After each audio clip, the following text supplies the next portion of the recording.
Di sisi lapangan, Putra meraung sekali lagi. Ratna Dewi melambungkan roh naga kedua ke angkasa, dan tepat ketika langit berubah menjadi ungu pekat, kilatan cahaya muncul dari timur, tanda bahwa sesuatu akan turun. Perang belum berakhir, tapi untuk pertama kalinya, di tengah teriakan dan darah, sebekas harapan terlihat.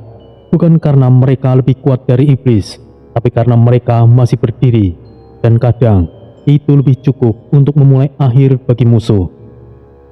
Langit di atas alam Asura yang sudah tidak bisa lagi disebut langit. Ia telah menjadi pusaran kehampaan bercampur petir hitam dan percikan merah darah yang tidak berhenti berkelip. Cahaya-cahaya misterius menyambar setiap sudut medan pertempuran, seolah-olah langit itu sendiri sedang mengawasi dan menilai. Di tengah pusaran badai itu, Aris berdiri, nafasnya berat, namun matanya tenang. Dada Hanuman di tangannya menyala seperti pilar cahaya putih keperakan, memecah kabut neraka yang menyesakan. Aura sucinya seperti nafas terakhir dunia yang tertinggal di tempat penuh kutukan. Tanpa aba-aba, ia meloncat ke udara dan menghantamkan dada Hanuman ke tanah.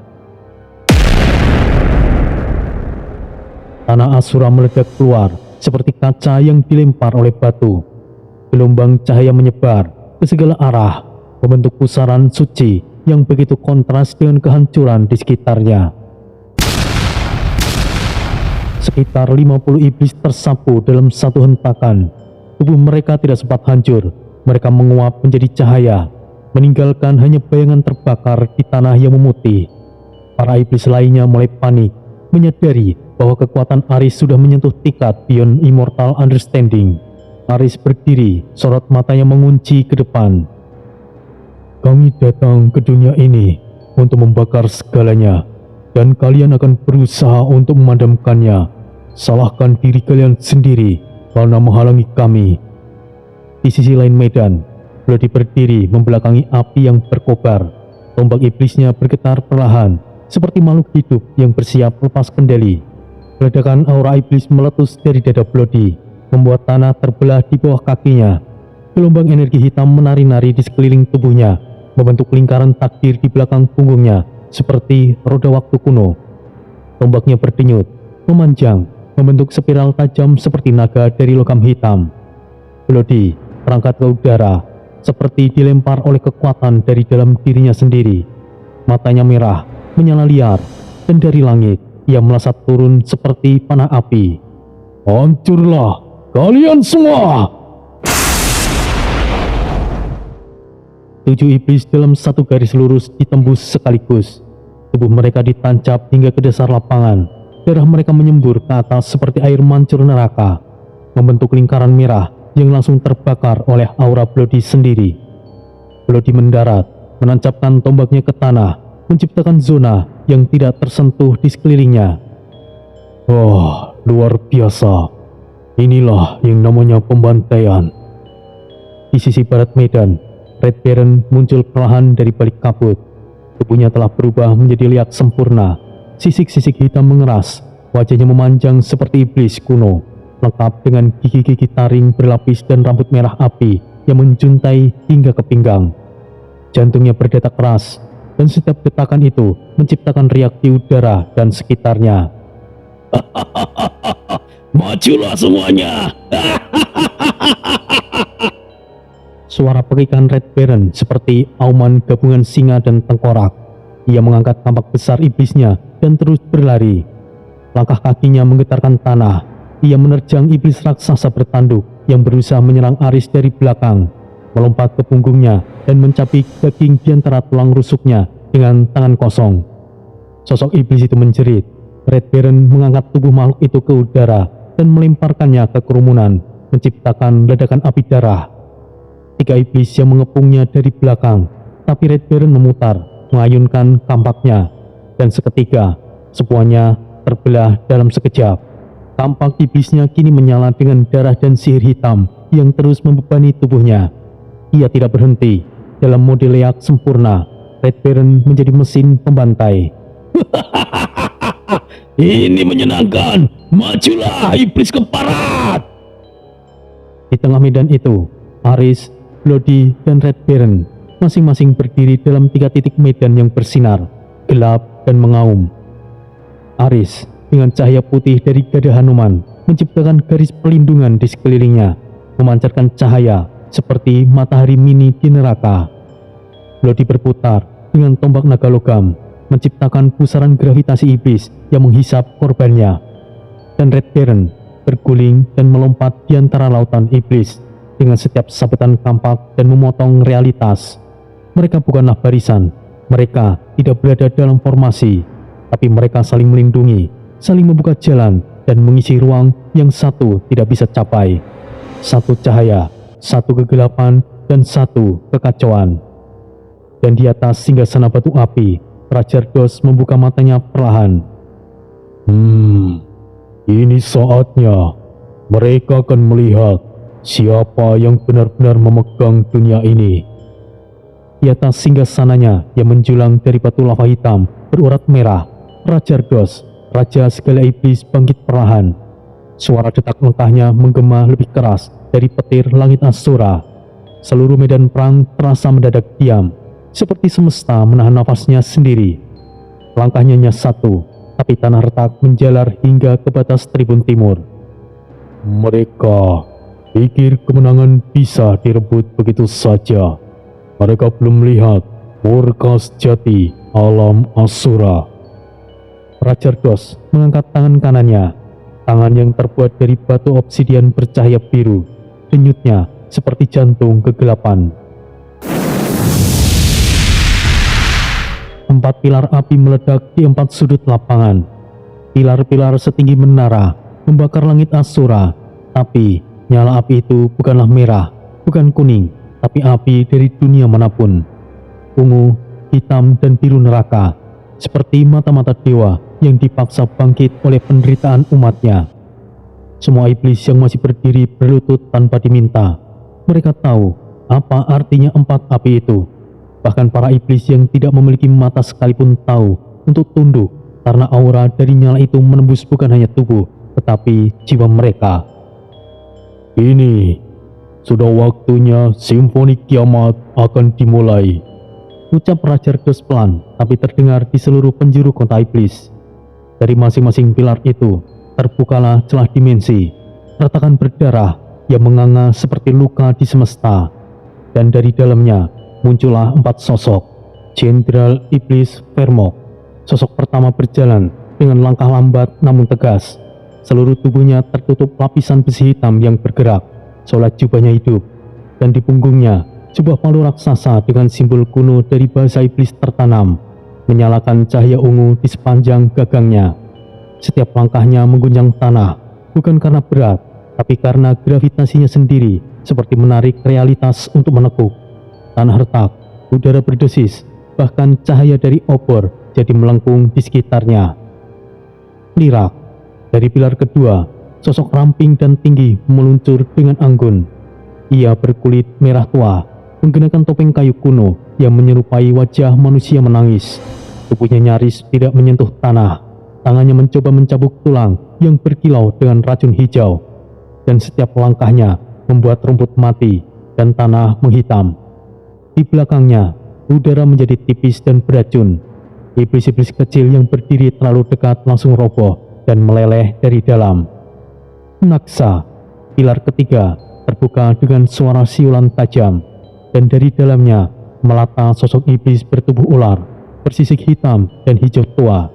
Ia memiliki 4 lengan, masing-masing menggenggam senjata berbeda, keris cahaya, cambuk sihir, trisul api, dan pedang tulang.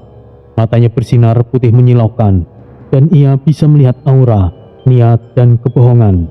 Tidak ada gerakan yang bisa mengejutkannya. Ia memutar tubuhnya secara akrobatik di udara dan mendarat perlahan. Kuramba, pilar keempat, pecah dengan ledakan lava, dan muncul makhluk raksasa yang sebagian tubuhnya terbuat dari batu, sebagian dari daging yang masih menyala. 2 mulut, satu di wajah dengan gigi logam besar, dan satu di dada yang terus berteriak dalam bahasa yang tidak dimengerti siapapun. Ia mengangkat senjata, meriam iblis yang menghisap lava dari dalam tanah, menyemburkan dalam gelombang magma hidup. Setiap kali ia menembak, suara terdengar seperti 3 kota akan jatuh. Keempatnya sekarang berdiri sejajar. Mereka tidak bicara, mereka tidak menyombongkan diri, mereka tidak memamerkan kekuatan. Mereka cukup berdiri dan dunia akan gemetar. Aris menatap mereka dari kejauhan. Dada Hanumannya mulai bergetar. Wah, repot iki. Aku tahu hal ini pasti akan terjadi. Di atas singgasananya, Raja Argos menyandarkan tubuhnya perlahan. Ia tidak perlu lagi berdiri. Keempat jenderalnya adalah kehendak perangnya. Dan saat ia tersenyum tipis, bayangan wajahnya berubah. Bukan lagi raja, melainkan hukum bagi semesta. Di sisi panggung utama Istana Asura, Sura duduk bersandar malas pada singgasananya sendiri.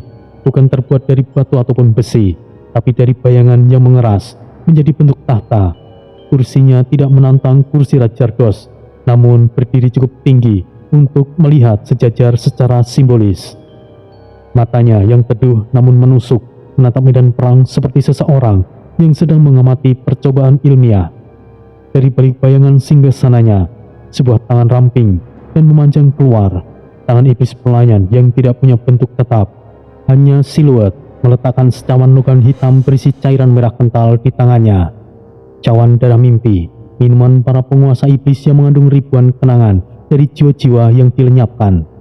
Sura menyeruputnya perlahan, tidak ada ekspresi, hanya tatapan dan sebuah senyuman tipis, seakan mencicip anggur biasa. Terlalu cepat, tapi ini menarik, bisiknya pelan dengan suara yang berbeda.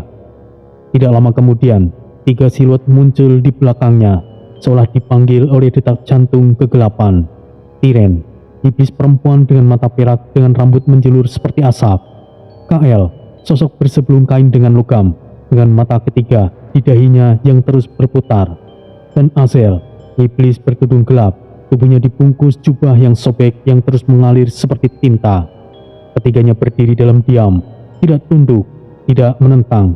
Mereka seperti pilar-pilar bayangan, menanti perintah dari Tuan sejati mereka.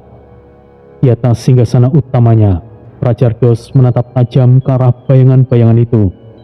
Langit di atas medan mulai memanas kembali. Lava turun dari tebing-tebing di kejauhan, membentuk sungai baru dari neraka yang mendidih. Raja Argos tidak berdiri, tapi satu kata dari mulutnya terdengar seperti genderang kiamat. Sura. Sura menjawab tanpa terburu-buru, tanpa gentar. Suaranya santai, bergelombang pelan seperti kabut malam. Ya, Raja Argos, tuanku. Raja Argos tidak mengulang. Buktikan bahwa kau layak, atau hancurlah bersama para pemimpi itu. Kata-kata itu bukanlah ancaman, tapi vonis yang tertunda. Tidak ada kemarahan, hanya kepastian.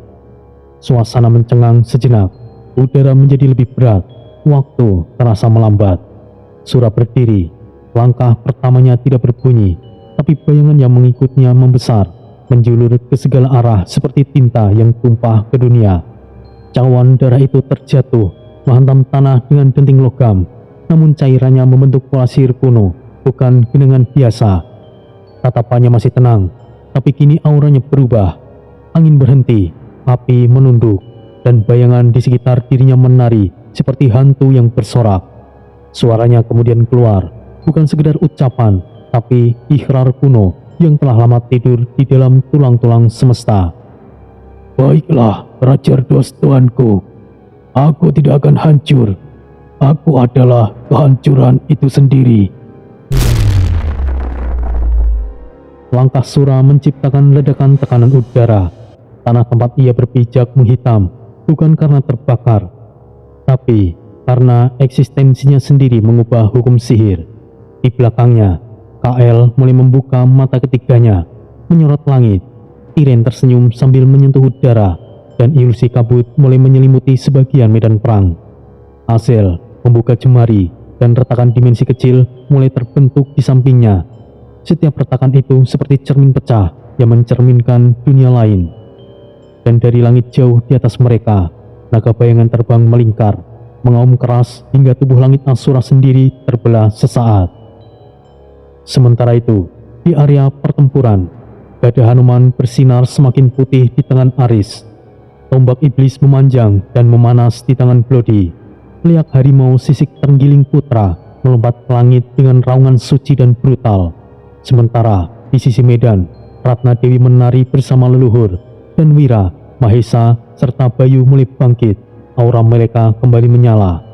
Kini perang telah berubah bentuk, bukan lagi sekedar tentang manusia dan iblis, tapi tentang kehendak, tentang sejarah, dan tentang takdir yang tidak bisa dihindari. Dan para pelakunya telah mulai memainkan peran mereka di atas panggung terakhir. Langit alam Asura bergejolak seperti kawah raksasa yang sedang mendidih. Awan hitam yang sebelumnya menyelubungi seluruh cakrawala mulai terbelah oleh satu cahaya biru keperakan. Kilat yang menyayat langit seperti pedang raksasa. Dan di balik medan perang yang porak-poranda, di bawah naungan bayangan reruntuhan tribun batu yang retak, seorang laki-laki perlahan bangkit. Nafasnya berat, tubuhnya penuh luka, tapi ada sesuatu dalam sorot matanya. Bukan sekedar semangat bertahan hidup, melainkan nyala warisan yang sedang menyala kembali. Dialah Wirakusuma, putra dari keturunan terakhir darah Prabu Siliwangi, pewaris sunyi dari kerajaan yang telah lama tenggelam dalam legenda. Namun kini, legenda itu hidup kembali di medan yang tidak mengenal belas kasihan. Wira menatap ke depan, tangannya bergetar, tapi bukan karena takut. Jari-jarinya perlahan mengepal, membentuk mudra khusus lambang dari kerajaan Pajajaran yang telah lama sirna dari dunia manusia. Lalu bibirnya mulai bergerak, pelan, seperti doa yang ditanam ribuan tahun lalu. Sang Hyang Siliwangi, wariskan kembali tombakmu pada darah yang belum padam. Untuk sesaat, hanya keheningan. Debu-debu berterbangan di udara. Cahaya merah di medan perang memantulkan warna darah dari kulit Wira. Tori yang berada di dekatnya menoleh. Ia tahu, ia merasa sesuatu sedang turun dari langit. Dan kemudian langit terbelah. Suatu retakan dimensi muncul, bukan sebagai cahaya terang, melainkan sebagai celah sejarah yang terbuka hanya untuk mereka yang darahnya masih menggenang zaman raja-raja terdahulu. Dari celah itu menyembur petir ungu keperakan, lalu muncul sebuah tombak panjang berhiaskan ukiran motif mengembung dengan mata tombak berbentuk lidah api. Tombak Siliwangi bukan sekedar senjata, tapi semacam makhluk hidup, atau mungkin kenangan dari tanah, dari leluhur, dari jiwa manusia yang menolak dikubur oleh waktu. Wira mengulurkan tangan. Saat telapak tangannya menyentuh genggang tombak itu, aura petir membuncah ke segala arah. Medan sekitar dalam radius 10 meter tersapu bersih. Tubuh Wira kini terselubung oleh arus listrik yang tidak menyakiti, tapi justru menyatu dengannya. Garis-garis motif batik kuno Nusantara muncul dari kulitnya, menjalar ke seluruh tubuh, seperti ukiran yang ditulis oleh para roh para raja. Tanah di bawahnya terbentuk lingkaran konsentris bercahaya putih biru, dan setiap simbol di dalamnya adalah nama-nama raja yang telah gugur. Tori hanya bisa berbisik dengan pelan. Aku tahu, rekan-rekan kakakku tidak mungkin semudah itu dikalahkan. Wira perlahan membuka matanya, dan irisnya berputar, seperti pola kelopak bunga dan petir. Tubuhnya tidak lagi gemetar. Ia mengayunkan tombak itu ke samping, menciptakan pusaran angin tajam hanya dari gesekan udara. Ia menatap ke medan, ke para iblis yang kini mulai beraksi. Beberapa bahkan mundur, beberapa langkah meski tidak sadar kenapa. Suara Wira kini dalam, menggelegar, namun tetap manusiawi. Darah Siliwangi mengalir kembali dan akan menghancurkan kalian. Ia mengangkat tombak Siliwangi ke atas, lalu melemparkannya ke depan. Tombak itu menembus 7 barisan iblis sekaligus. Setiap iblis yang tertembus tidak hanya hancur secara fisik, tapi juga pecah jiwanya, terhisap ke dalam pusaran tombak. Gelombang energi dari lemparan itu menciptakan jalur lurus membara, membelah medan perang, seperti sungai cahaya dari tengah hutan kegelapan. Tombak itu kemudian berputar di udara, seperti bumerang petir yang berdenyut, dan kembali ke tangan Wira dengan suara yang mendesing. Tangannya tidak bergeming saat menangkapnya, hanya sedikit percikan petir yang membakar tanah di sekitarnya. Wirakusuma kini tidak lagi seperti sebelumnya. Ia adalah Prabu yang bangkit dari debu, seorang manusia yang membawa kekuatan para leluhur, dan kini berdiri tegak melawan iblis bukan karena ingin menang, tapi karena tidak ada pilihan lain untuk mundur. Di langit, petir masih menyambar. Di medan perang, musuh mulai mundur, dan di jantung medan perang, satu kesatria. Wirakusuma telah kembali sebagai kesatria sejati. Langit yang sebelumnya disayat oleh cahaya tombak Siliwangi kini bergolak kembali, namun bukan oleh kilat ataupun hujan, melainkan oleh dua kekuatan yang sama sekali berbeda. Suara berat muncul dari balik reruntuhan, diiringi langkah pelan namun penuh tekanan. Aku tidak ingin melakukan ini jika bukan karena situasi seperti ini. Siluet Mahisa Anabrang muncul di antara asap pertempuran. Tubuhnya masih berdarah, tapi ia berdiri tegak seperti tugu di tengah badai. Ia tidak membawa senjata. Mahisa mengangkat kedua tangannya ke depan, lalu menggenggam udara kosong seperti menarik jaring yang tidak terlihat. Udara mulai retak, cahaya di sekitarnya menyusut, seolah keberadaannya sendiri menyerap kehampaan. Dari kegelapan itu muncul pedang bayangan, sebilah pedang tipis berwarna hitam keunguan yang tidak berkilau, justru menyerap cahaya di sekitarnya. Pedang itu bukan dibuat untuk memotong tubuh saja, tapi untuk memisahkan dimensi, memecah eksistensi musuh dari dunia itu. Mahisa Anabrang menyipitkan mata. Di hadapannya, 5 iblis maju, dan masing-masing bersenjata besar dengan tubuh yang penuh duri.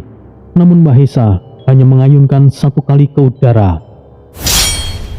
Gelombang hitam membentuk setengah lingkaran. Kelima iblis itu terhenti. Tubuh mereka terlihat utuh, namun sejenak, lalu satu demi satu, tubuh mereka terbelah perlahan. Bukan dari luka fisik, melainkan dari jiwa, dan tubuh mereka dipisah secara paksa. Di sisi kiri tubuh mereka jatuh seperti boneka kosong. Sisi kanan tubuh mereka menjerit tanpa suara, menghilang ke dalam pusaran hitam tak berbentuk, menuju dimensi hampa. Ia menekuk lutut sedikit, lalu melesat ke depan. Setiap langkahnya meninggalkan bayangan samar, seolah tubuhnya berpindah dari satu realitas ke realitas lain. Ia tidak berjalan di dunia yang sama dengan lawannya, dan karena itu, ia tidak bisa dihentikan. Setiap ayunan pedangnya bukan hanya menebas daging dan darah, tapi memotong waktu dan ruang keberadaan. Para iblis yang terkena pedangnya kehilangan suara, lalu kehilangan bentuk, dan lenyap sama sekali. Dan saat Mahisa menoleh, sebuah badai lain telah muncul. Di sisi lapangan, Bayu Sagara berdiri di atas pilar batu pecah. Tubuhnya basah oleh keringat dan darah, namun ia tetap berdiri tegak, menatap medan perang dengan tenang. Dua trisula telah muncul di tangannya, satu dari pusaran angin dan satunya lagi dari pusaran air. Bayu Sagara menggigit bibir di wajahnya, darah menetes dan mengalir ke pangkal trisula. Seketika itu, pusaran angin dan air bercampur di sekitarnya, membentuk badai mini. Angin dari laut barat dan air dari samudera timur, satukan badai. Tangan kirinya memutar trisula, berputar seperti baling-baling. Tangan kanannya memutar lebih pelan, membentuk spiral air yang menyerap debu dan darah di sekitarnya. Bayu Sagara melempar kedua trisulanya bersamaan. Keduanya memutar bersamaan, menyatu menjadi angin topan kecil berintik air pusaran yang tajam, seperti ribuan jarum kristal. Topan itu meluncur ke bawah, seperti anak panah. Begitu menyentuh tanah, kemudian meledak ke segala arah, memutar tubuh para iblis di udara, bukan hanya membuat mereka berterbangan, tapi meninggalkan mereka tanpa keseimbangan spiritual. Ratusan iblis terangkat, berputar di udara seperti debu, dan kemudian para tubuh iblis itu terhantam ke tanah dalam bentuk yang tidak utuh lagi. Tulang, daging, dan jiwa mereka tercerai-berai. Bayu Sagara mendarat di belakang badai kecil itu dan berkata dengan nada yang ringan, "Gelombang belum sepenuhnya datang, tapi kalian akan tenggelam dalam kehancuran." Bayu Sagara menarik kembali kedua trisulanya dengan jentikan jari. Keduanya meluncur dari kejauhan, dan menyatu di tangannya dalam semburan uap panas.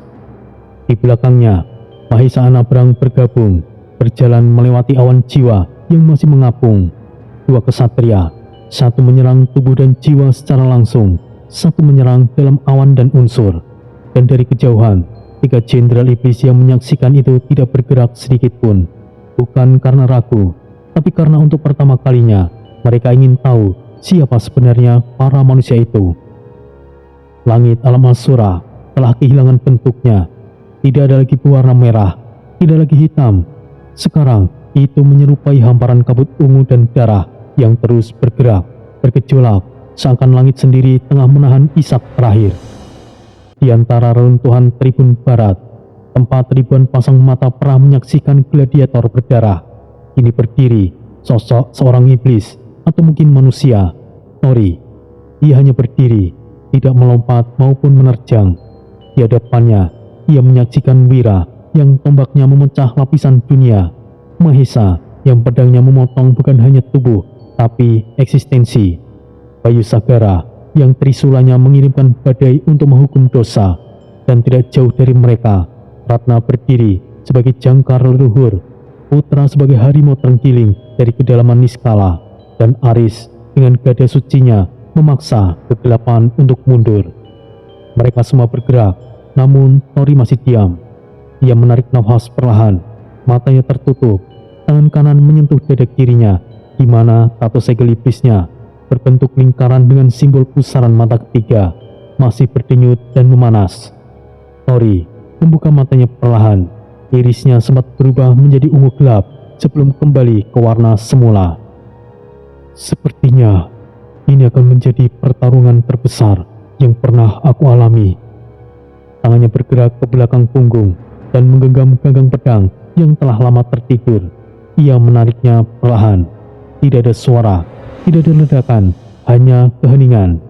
Tapi dari keheningan itu udara meledak mengental. Suhu menurun, bahkan tanah di bawah kaki Tori retak, seolah gravitasi telah berubah.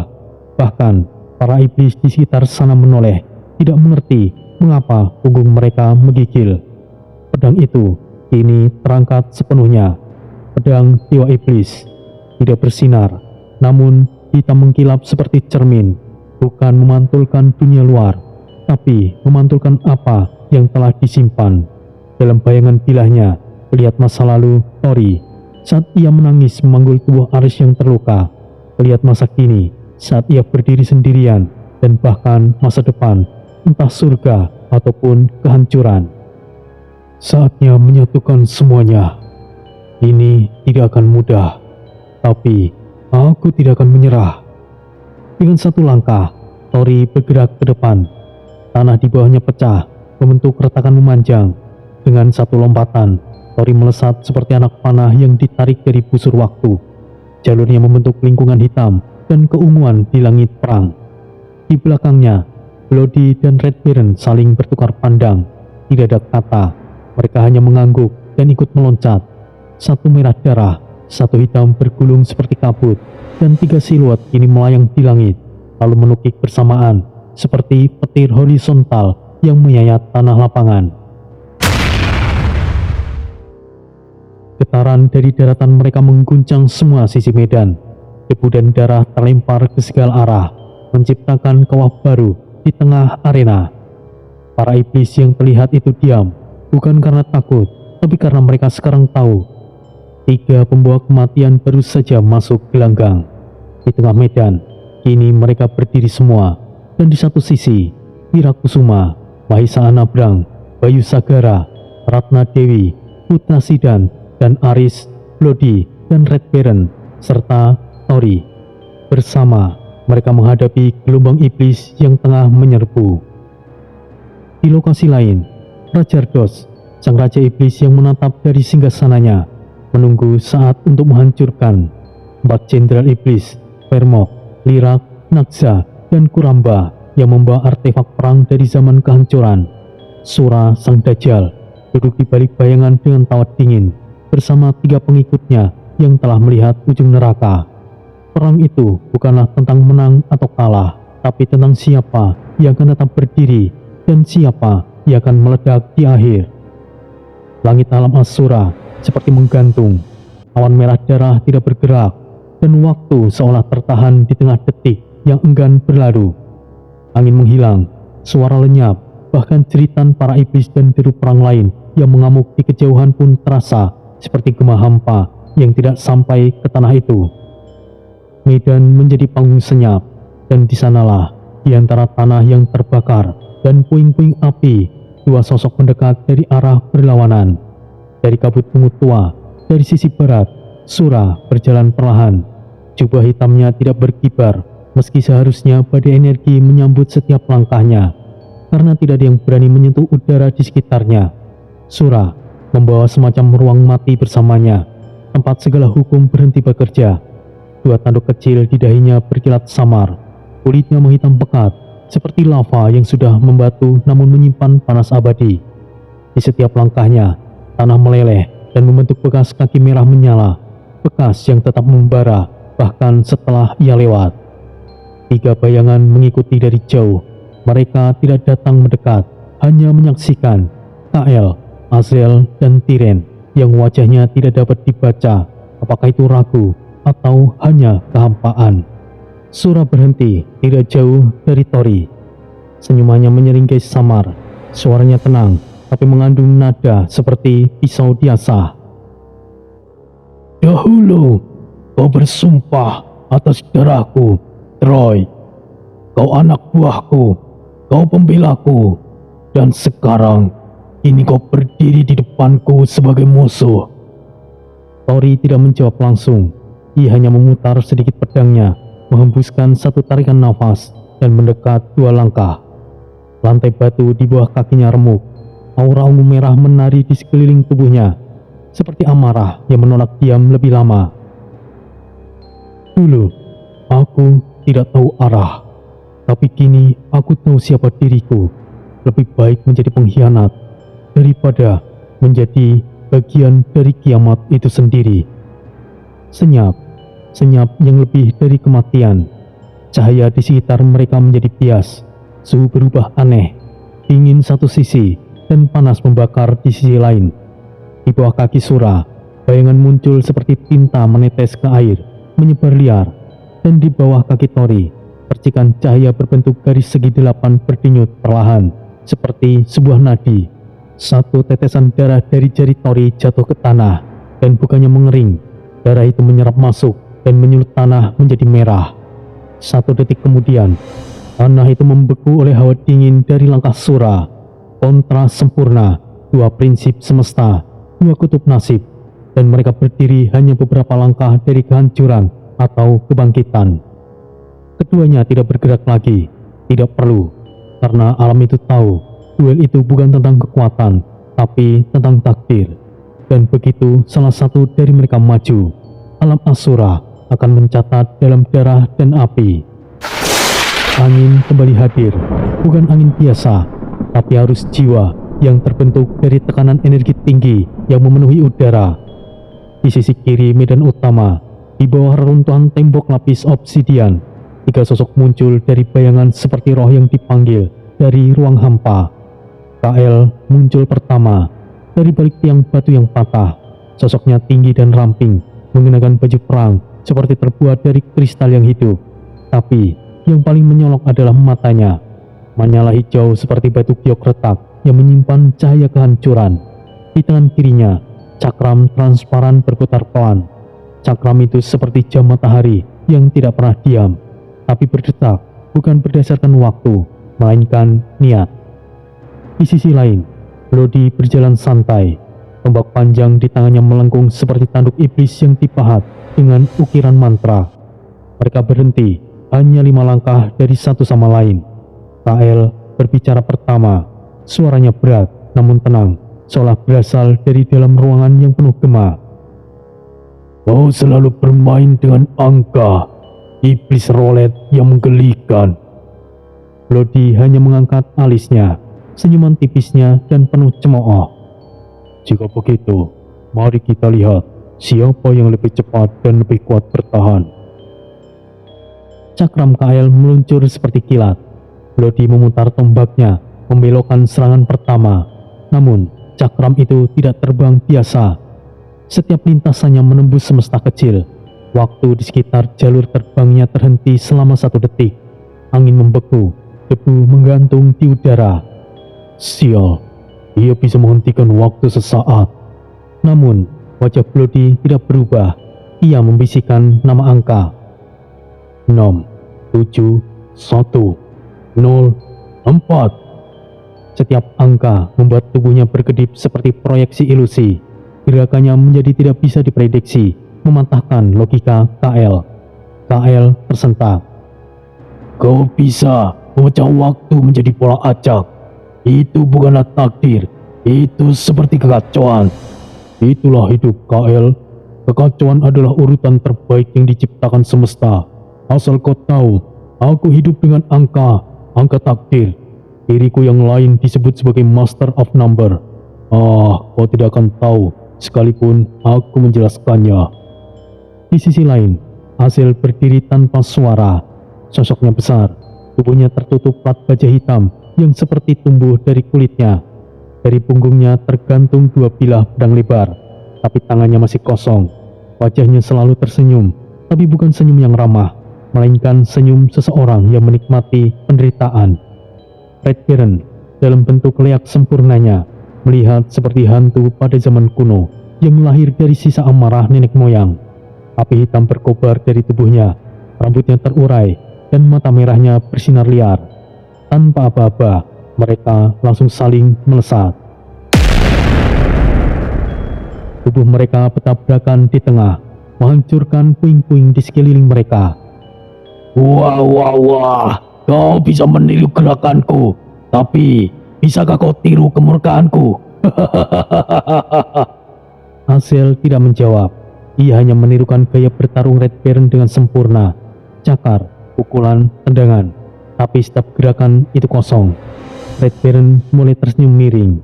Kau seperti boneka, gerakan yang sempurna, tapi tanpa memiliki jiwa.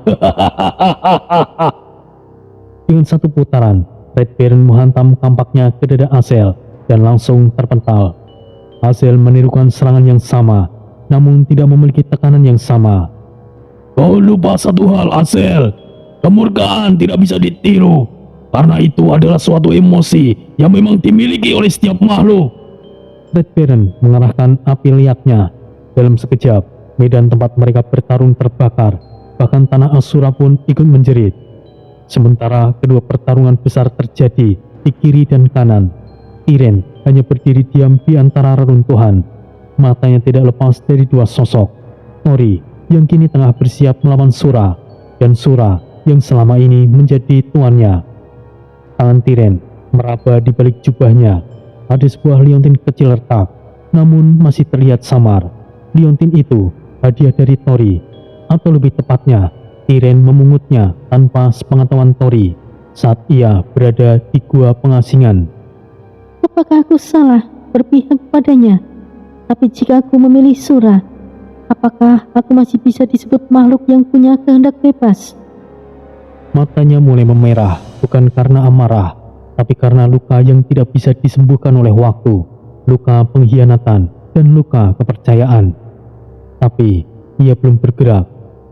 Di medan yang mulai terbagi menjadi zona pertempuran berbeda, waktu, refleksi, dan keraguan menjadi 3 tema yang membentuk panggung tersebut.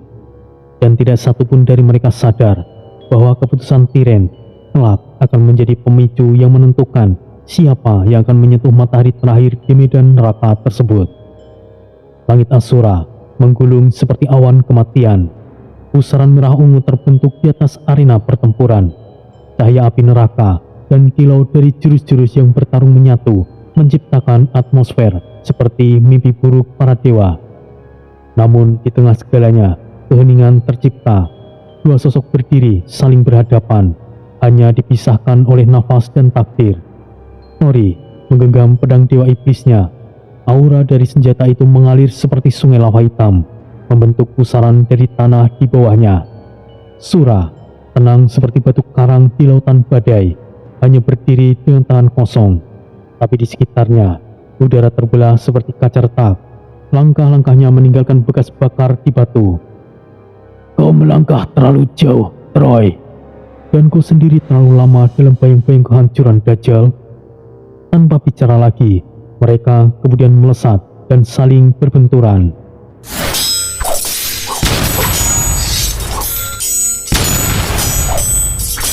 Dentuman mereka bertabrakan, bukan sekedar serangan fisik, tapi pertarungan dua konsep, tulang dan kehendak. Tanah terangkat, udara meledak, suara ledakan menggulung seperti guntur kosmik. Para iblis kelas bawah yang berada di sekeliling arena langsung terhempas seperti ranting di tengah badai. Sebagian tubuh mereka terbakar, yang lain langsung lenyap menjadi debu. Tori tidak menyerang secara membabi buta. Ia membuka dengan gerakan klasik, setengah lingkaran, membiarkan pedangnya mengalir seperti air. Kemudian ia menekuk lutut, tubuhnya condong rendah, dan kemudian menyabet dari bawah ke atas dengan kekuatan penuh. Sura hanya mengangkat satu tangan, menangkis sabetan itu seolah tidak ada artinya. Lalu, dengan satu gerakan cepat, ia menendang Tori tepat di dadanya. Tori terlempar ke belakang sejauh 10 langkah. Debu terangkat, namun ia memutar di udara, mendarat dengan satu lutut menyentuh tanah, dan segera bangkit kembali. Mulutnya berdarah, matanya tidak berkedip. Sura mengangkat satu jari, dan dari balik punggungnya bayangan menggeliat. Gila bayangan berbentuk ular melesat dari balik tubuhnya, melilit lengan Tori. Darah mulai mengucur, bilah itu seperti taring yang menggigit. Tapi Tori mengertakkan giginya. Aura iblis di dalam tubuhnya mendesis keluar melalui pori-porinya. Aura itu seperti asap panas, membakar bayangan tersebut dari dalam. Bilah itu mulai meleleh. Tori mencengkeram udara, pedangnya bergerak, bukan menebas tapi menusuk kosong. Gerakannya seperti menyayat ruang hampa. Gelombang udara menyebar dalam lingkaran, memukul Sura mundur, memaksanya melompat ke udara.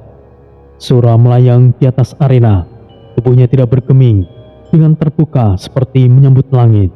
Di belakangnya, lingkaran sihir terbentuk, merah menyala, bertuliskan huruf-huruf kuno yang bahkan langit enggan membacanya. Cahaya lingkaran itu menyedot semua energi di sekitar. Batu-batu terangkat dari tanah, awan menepis. Tori berjalan maju perlahan. Dari setiap langkahnya, tanah mulai retak, membentuk pola seperti nadi. Pedangnya bersinar merah, tapi di balik merah itu ada cahaya biru, warna manusia yang masih bertahan. Aku bukan lagi pengikutmu. Aku punya jalanku sendiri, dan kau akan selalu sendirian, Dajjal.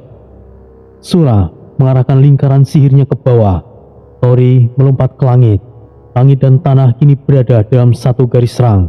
Dalam satu detik, mungkin kurang dari satu nafas, segala kekuatan, segala dendam, dan segala pilihan di masa lalu akan mulai terpecah. Lembah di neraka di depan istana Rajardos kini telah berubah menjadi pusaran perang multidimensi. Langit membelah antara merah, ungu, dan hitam, seolah warna-warna semesta bertarung di angkasa. Tanahnya retak, menganga seperti mulut dunia bawah, mengeluarkan erangan panas yang membakar kaki siapapun yang tidak cukup kuat. Di tengahnya berdiri 6 manusia, tidak lebih dari titik-titik cahaya di tengah badai hitam. Namun setiap langkah mereka menggetarkan bumi. Dari gerbang hitam berbentuk kepala naga, 4 jenderal iblis keluar bersamaan pasukan mereka. Jenderal iblis Vermok, Kuramba, Lirak, dan Naksa. Di tengah-tengah kelompok manusia itu, Ratna Dewi berdiri tegak dengan jubahnya yang kini robek oleh api dan darah. Kalung leluhur di lehernya berkilauan dengan emas. Roh leluhur, buatkan kami benteng untuk bertahan. Ia menusuk tanah dengan ujung telapak tangan. Kilatan energi berbentuk sulur-sulur aksara Jawa kuno, membentuk tameng spiritual, berbentuk cakra raksasa, membentang di atas kepala mereka seperti langit kedua.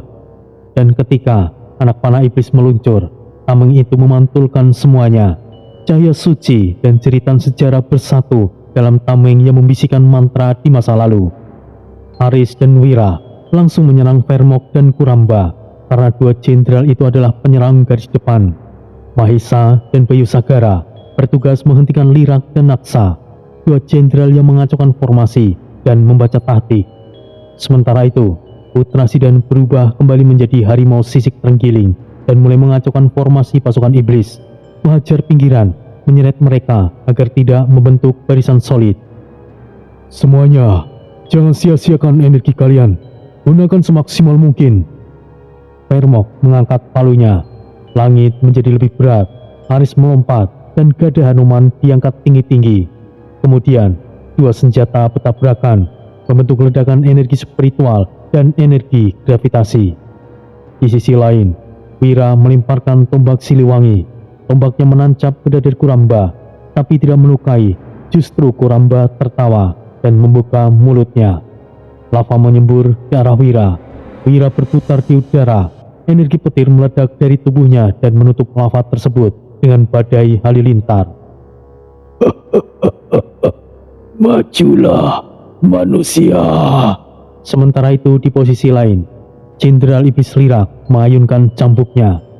Suara cambuknya bukan seperti bisikan yang menyerap keberanian. Mahesa sempat goyah. Kau cuma bisa menakut-nakuti iblis panggung, ucap Bayu Sagara. Bayu Sagara melempar dua trisula, memutar dan menari seperti badai di langit. Mereka membentuk pusaran mini yang membekukan tanah lalu meledak saat menyentuh tanah di dekat Lirak. Naksa meluncur cepat, matanya menatap Mahesa. Aku tahu apa yang akan kau lakukan sebelum kau bergerak. Aku juga tahu bahwa aku akan mati hari ini, iblis keparat. Mahesa menusuk tanah, menciptakan bayangan kembar. Dua Mahesa bergerak secara acak. Naksa terkejut dan sulit membaca dua niat sekaligus. Ratusan iblis dari sisi kanan dan kiri mulai menyerbu. Putra, tahan sisi utara. Ayo, lindungi Mahesa dari belakang. Putra Sidan melompat dari reruntuhan. Ekornya menyapu 10 iblis dalam satu putaran. Bayu Sagara membentangkan badai air, menghalangi pasukan dari belakang. Mahesa Nabrang menciptakan kubus bayangan untuk berlindung. Aris dan Wira bertukar posisi. Aris menangkis palu Vermok dan Wira memukul mundur Kuramba. Semua kini mulai berdarah, tapi tak satu pun melangkah mundur. Suara gada Hanuman berdentum ke tanah sekali lagi. Tombak Siliwangi berputar di udara. Putra mengaum dari atas reruntuhan, dan dari tengah semua itu, Aris berteriak. Tetap pertahankan dan amankan situasi kalian. Jangan lengah. Aris, Wira, Mahesa, Bayu, Ratna dan Putra menghadapi 4 jenderal iblis dalam formasi pertempuran taktikal. Pertarungan itu bukan hanya tentang kekuatan, tapi tentang koordinasi, akal, dan pengorbanan. Langit tidak lagi bersinar. Cahaya di medan tempur hanya berasal dari semburan energi. Percikan senjata suci dan iblis saling berbenturan. Api neraka dan cahaya pusaka saling melingkar, membentuk pusaran besar di atas mereka. Debu, darah, dan kepingan senjata berterbangan di udara seperti hujan perang. Di tengah kekacauan itu, Aris berdiri sebagai pusat strategi. Matanya tajam, bibirnya terkatup rapat. Keringat menetes dari alisnya, bukan karena ketakutan, tapi karena waktu yang sedikit untuk membuat keputusan yang besar. Kita hanya punya satu peluang. Dengar baik-baik, pisahkan, jangan biarkan mereka saling mendukung. Wira dengan tombak Siliwangi dan aura petir akan memancing Kuramba menjauh dari pasukan utama. Putra Sidan diminta mengacaukan barisan iblis di sayap kiri, memecah formasi Naksa. Ratna bertugas membuat ruang aman di tengah dengan roh leluhur agar Mahesa dan Bayu bisa mengisi celah. Mahesa, Bayu, kalian membuka jalan. Serang cepat, cabik dimensi mereka, tapi jangan terlalu lama menatap mata Lirak ataupun Naksa. Itu jebakan. Putra kemudian meraung dari sisi timur. Tubuh harimaunya menggulung di atas reruntuhan. Ia menubruk 5 iblis sekaligus, lalu menancapkan cakarnya ke tanah, menghancurkan lantai dan menjebak kaki-kaki musuh. Satu pasukan telah tumbang, sisa 2 baris lagi. Wira di sisi berlawanan mulai menari dengan tombaknya. Ia menahan Kuramba yang mencoba mengarahkan meriam iblisnya. Manusia, pilih mana yang mau kuhancurkan lebih dulu, kepalamu atau baru jantungmu? Kuramba mendesis. Wira melesat, tombaknya menyalap biru, berputar membentuk roda petir yang menyambar Kuramba dari 4 sisi sekaligus. Ratna Dewi duduk bersila, matanya terpejam. Dari tubuhnya, roh-roh Nusantara mulai keluar. Mereka kemudian membentuk barisan pelindung. Para roh leluhur, kawal jalur mereka. Mahesa dan Bayu bergerak bersamaan. Mahesa menciptakan gelombang bayangan dari tanah, membuat ilusi jalan yang membingungkan. Lirak tertipu dan menyerang bayangan, namun Mahesa telah berada di atasnya, menebasnya dengan bilah spiritual. Bayu Sagara melompat di belakang Mahesa. 2 trisulanya dilemparkan seperti bumerang berlapis air dan angin. Ketika mengenai iblis, mereka tidak sempat tertusuk, tapi dibekukan dan langsung meledak. Tahan sisi kanan, kita buka jalur ke pusat formasi. Aris memutar gada Hanuman seperti bilah kipas. Setiap putaran menahan semburan energi dari Vermo. Ia tidak melawan langsung, melainkan melindungi Ratna agar tetap bisa duduk dan memanggil para roh pelindung. Sedikit lagi, kita hanya perlu sedikit celah. Vermo menghantamkan palunya sekali lagi, dan Aris membalas dengan energi putih terang. Cahaya itu menyembur, memisahkan iblis dari manusia di tengah medan. Wira memancing Kuramba ke reruntuhan. Putra menghancurkan sayap kiri dan mulai menekan pasukan Lirak dari belakang. Bayu Sagara melontarkan badai air ke jalur yang dibuka oleh Putra.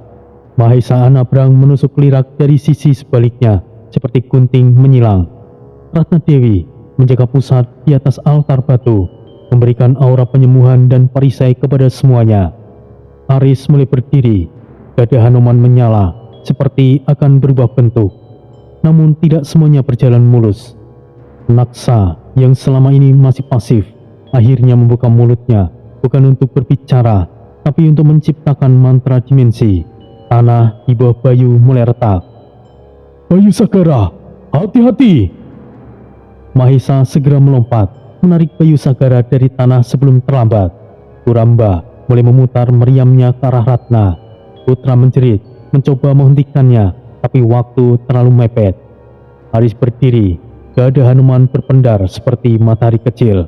Aris menancapkan gada ke tanah. Cakra suci muncul dari titik tengah, menekan semua aurat jahat dalam radius 100 meter. Iblis yang berada dalam area itu mulai terdiam, seperti tercekik oleh kehadiran sesuatu yang tidak berasal dari dunia mereka. Formasi mereka bukanlah tembok, tapi arus air yang bergerak, mengalir, menyelinap, dan menyesuaikan. Tiap orang menutup celah dan mendukung satu sama lain. Mereka bukan sekedar bertarung, mereka saling percaya. Langit di atas medan perang tidak lagi sekedar kelam. Itu menjadi merah tua, seperti mata luka yang belum sembuh. Aura dari iblis dan manusia berpadu, menciptakan tekanan luar biasa yang membuat waktu seakan melambat. Di titik itulah, segalanya mulai menuju puncaknya. Tanah telah penuh darah. Suara dentuman dan jeritan mengabur menjadi dengungan panjang. Di tengah hiruk-pikuk itu, 6 pahlawan manusia, ditambah Tori, Bloody, dan Red Baron masih berdiri, namun tubuh mereka mulai gemetar. Bukan karena takut, tapi karena beban kekuatan yang telah lama ditahan mulai membebani jiwa. Aris, nafasnya memburu, memandang jauh ke arah gada Hanuman yang retak sedikit di bagian kepala. Repot ini. Jika aku terus melakukan ini, maka efektivitasnya akan berakhir. Wira terhuyung sedikit setelah menangkis beberapa tebasan meriam. Aku mulai kesulitan. Tombak ini mulai rasanya seperti mau patah. Putra bersimbah darah. Separuh sisik terenggilingnya mulai hancur dan matanya nyaris buta sebelah. Tapi ia masih berdiri, menggertakkan taring, menahan 2 iblis besar yang mengapitnya. Mahesa hampir kehilangan kendali atas pedang bayangannya. Setiap tebasan sekarang mulai menggerogoti auranya sendiri. Sial, aku terlalu banyak membuka dimensi. Bayu Sagara tersungkur, trisulanya patah satu. Ia menciptakan air dari keringat dan darahnya sendiri. Ratna Dewi, bahkan dengan roh leluhur di sekelilingnya, mulai gemetar. Suara dalam dirinya dari para roh yang menuntunnya mulai terdengar samar. Anakku, tak lama lagi roh kami harus kembali. Para jenderal iblis juga mulai menyesuaikan diri. Lirak mengganti ritme serangannya, menyatu dengan bayangan medan. Naksa menciptakan dimensi ilusi untuk memecah fokus Bayu dan Mahesa. Vermok menahan semua serangan Aris dan gravitasi murni dari palunya. Kuramba hanya tertawa, tubuhnya mulai menyerap lava dari tanah. Wah, ini buruk. Ini adalah titik balik. Di tengah itu, Tori masih terlibat duel mematikan dengan Sura. Masih sempat menoleh, pandangan tajam dan penuh beban. Lodi, meskipun tubuhnya penuh luka, menatap angka takdirnya yang kini berubah menjadi simbol yang tidak dikenal. Narendra, ini di luar algoritma. Kadang, takdir bukan soal angka Lodi, tapi keputusan. Red Baron mulai berdarah dari mulut dan telinganya. Sial, tapi aku masih bisa berdiri. Semuanya, bangkitlah. Kita belum selesai, ucap Aris berkata dengan lantang. Tombak Siliwangi Wira bergetar. Trisula Bayu menyatu kembali, membentuk spiral air di sekelilingnya. Roh Ratna mengumpulkan kekuatan terakhirnya menjadi dinding cahaya. Mahesa Nabrang menggenggam pedangnya dengan kedua tangan dan memotong ilusi Naksa dengan satu tebasan bersih. Putra meraung, tubuhnya berdenyut lagi, dan sisiknya bermunculkan motif baru, sisik emas dari leluhur. Satu langkah kaki terdengar, berat, perlahan, menggetarkan tanah. Itu adalah suara Rajardos yang mulai turun dari singgasananya. Sudah cukup main-main. Sekarang, mari kita selesaikan ini. Ucapnya pelan, namun menggema seperti gemuruh. Langit alam Asura seperti terguncang. Pusaran energi membesar, dan medan pertempuran mulai berubah bentuk. Tidak lagi sekedar arena, namun altar semesta, tempat takdir semua makhluk akan ditentukan.